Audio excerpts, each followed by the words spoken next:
لما رجع هاني من شغله لقى بنته هديل اللي سنها 4 سنين مرمية في الأرض وغرقانة في دمها، ويدخل المطبخ يشوف مراته على الأرض ومعمول فيها نفس اللي حاصل لبنتها. يجري بعدها زي المجنون على أوضة ابنه أنس اللي لسه يدوب عنده 2 سنين، يلاقي حوالين رقبته إشارب وخلصان على الآخر. وبعد ما بلغ وجات الشرطة اكتشفوا إن الموضوع بغرض السرقة، لأن في كمية فلوس وذهب كتير مفقودة. ولاحظ الضباط إن في كوبايتين شاي على رخامة المطبخ، وما كانش في أي تكسير ولا في الابواب ولا في الشبابيك، ومعنى كده ان الجاني شخص معروف للمجني عليها. وده اللي خلى الشكوك تتجه ناحيه جوز الباشمهندسه نانيس وجيرانها وكل المقربين ليها، لحد ما جوزها افتكر انهم كانوا متفقين يعملوا شويه تجديدات في الشقه قبل الواقعه بحوالي 10 ايام، وكان متفق مع النقاشين ومديهم عربون. وشك استاذ هاني كان في محله، لان بعد التحقيقات بكام يوم اتقبض على المتهمين ال3 وهم بيبيعوا الذهب اللي سرقوه. وفي الاعترافات قالوا ان عينيهم كانت مزغللة على الذهب اللي كانت نانيس لابساه. واللي كبر الموضوع في دماغهم اكتر شنطة الفلوس اللي دخلت اوضة نومها تجيب لهم منها العربون.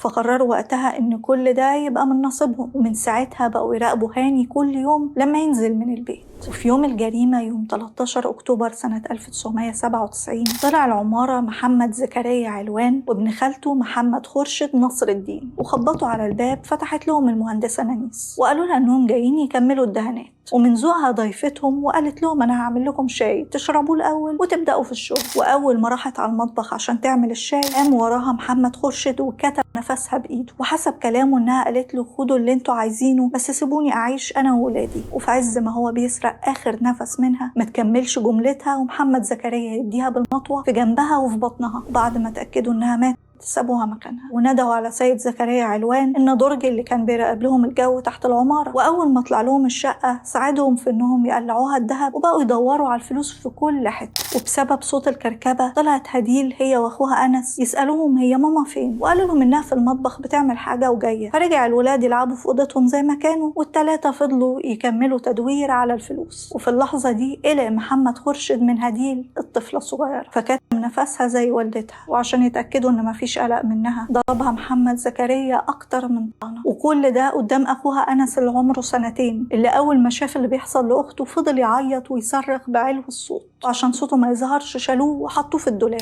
وكملوا تدوير على الفلوس عادي خالص. بس صوت عياط وصريخ انس وهو جوه الدولاب وترهم على الاخر. ففتح له محمد خورشد الدولاب، وببراءة الطفل الصغير افتكروا ان هو جاي يشيله او يحضنه، فاترمى في حضنه. وبالرغم من كده محمد قلبه ما اتحركش ناحيته، وجاب اشارب من اشربات والدته وخنقوا بيه، وبعدين ياخدوا بعضهم ويهربوا هما ال3 من الشقه. وفي 21 ابريل سنه 1998 وبامر من الرئيس الراحل محمد حسني مبارك يتنفذ حكم الاعدام لل3 متهمين على الهواء مباشره. الله يرحم الباشمهندسه نانيس واحباب الله هديل وانس.